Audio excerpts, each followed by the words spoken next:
Champions trophy के high voltage match में विराट कोहली की शानदार सेंचुरी की बदौलत भारत ने पाकिस्तान को 6 विकेटों से शिकस्त दे दी। 242 रन का हदफ भारत ने 45वें ओवर में 4 विकेटों के नुकसान पर पूरा किया। दुबई इंटरनेशनल क्रिकेट स्टेडियम में खेले गए मैच में कौमी टीम के कप्तान मोहम्मद रिजवान ने भारत के खिलाफ टॉस जीतकर बैटिंग का फैसला किया। पाकिस्तान की पूरी टीम 49.4 ओवर्स में 241 रन बनाकर आउट हुई। पाकिस्तान को पहला नुकसान 41 रन पर बाबर आजम की सूरत में उठाना पड़ा, जो 23 रन बनाकर हार्दिक पांड्या की गेंद का शिकार बने।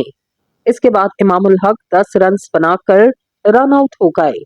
मोहम्मद रिजवान 46 रन बनाकर आउट हुए, जबकि सऊद शकील 62 रन बनाकर पवेलियन लौटे। तैयब ताहिर 4, सलमान आगा 19 रन बनाकर आउट हुए। इनके बाद आने वाले शाहीन आफरीदी बगैर कोई रन बनाए आउट हुए। नसीम शाह ने 14 रन की इनिंग खेली। खुशाल शाह ने 38 और हारिस रऊफ ने 8 रन बनाए। भारत की जानिब से कुलदीप यादव ने 3, हार्दिक पांड्या ने 2, हर्षीत राणा और जडेजा ने एक विकेट हासिल की। भारत की पहली आउट होने वाली खिलाड़ी कप्तान रोहित शर्मा थे, जिन्हें शाहीन आफरीदी ने बोल्ड किया।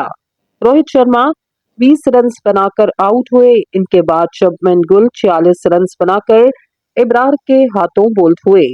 शरियाज एर 56 रन बनाकर कैच आउट हुए। इन्हें खुशाल शाह ने आउट किया। हार्दिक पांड्या 8 रन बनाकर शहीन शाह अफरीदी की गेंद पर कैच आउट हुए। इस मौके पर विराट कोहली विकेट पर जमे रहे और वनडे करियर की 51वीं सेंचुरी स्कोर की। इन्होंने 111 गेंदों पर 7 चौकों की मदद से 100 रन बनाए और नाकाबिले शिकस्त रहे। भारत ने 242 रन का हदफ 43 ओवर में 4 विकेटों के नुकसान पर पूरा किया। पाकिस्तान की जानिब से शाहीन अफरीदी ने 2, इब्रार और खुशदिल शाह ने एक विकेट हासिल की।